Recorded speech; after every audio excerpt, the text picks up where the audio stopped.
como é que funciona um treino de damas? Por exemplo, um treino de jogo de damas. Nós vamos treinar damas aqui. Tá bom. Tá. Se você não jogar, não tem como. Sim. Não é? Então, assim, como é que funciona isso? Vamos lá. É muito bacana.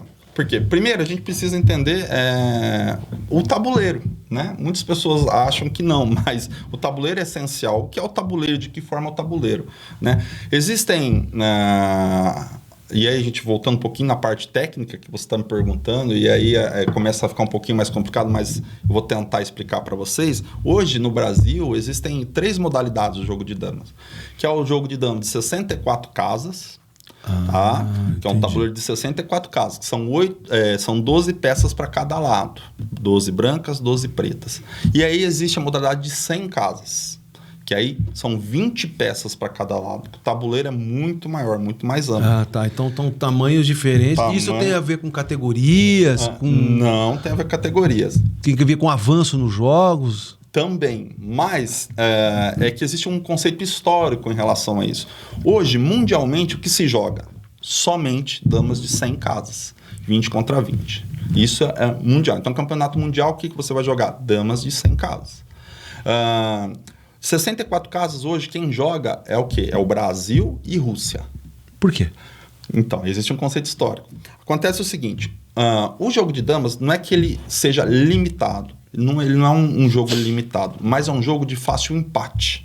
Por quê? Porque existe a teoria. E a teoria ali, para que você quebre essa teoria, o jogador ele precisa quebrar alguns movimentos relacionados ao jogo. E é muito difícil você fazer isso. Então, no jogo de damas de 64 casas, é um jogo de muito empate. Então, se você pegar 2 mestres jogando, possivelmente 99% das partidas vão empatar. Então, o que aconteceu?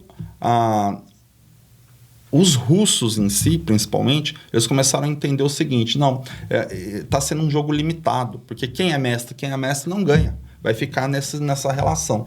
O que eles fizeram? Inventaram o jogo de 100, que aí são maior número de peças, maior número de movimentos, então a amplitude de movimentos é gigantescamente maior.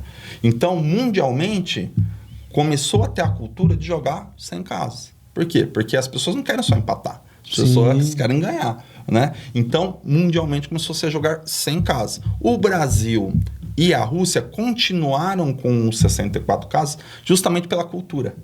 Entendi. Porque nós temos uma cultura de 64 casas. Né? E é difícil tirar da cabeça das pessoas que estão há muito tempo do jogo de damas, eliminar o de 64 casas, que seria o correto, e colocar o de 100 casas. Né? Nós estamos fazendo isso aos poucos. O que está acontecendo? Nós implementamos nos jogos regionais, jogos da juventude, agora jogos de 100 casas também.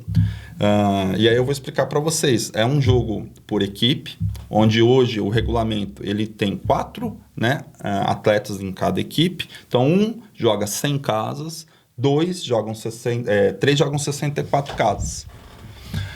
E olha que interessante, para tentar quebrar essa questão do empate, foi inventado um sistema que se chama sistema de tablita, onde você não escolhe mais o primeiro lance, nem eu escolho mais o primeiro lance.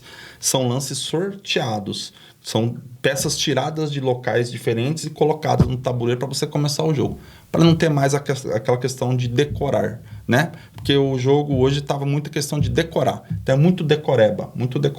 Existem milhares de variantes? Sim, mas as pessoas conseguem decorar. Então, hoje, nós temos essas modalidades, damas 64, normal, tablita e 100 casas. Mas nós, a grande maioria dos técnicos, das pessoas, dos atletas que estamos conversando, nós vamos implementar 100 casas. Eu acho que nós temos que chegar à ideia de disputar um mundial de igual para igual.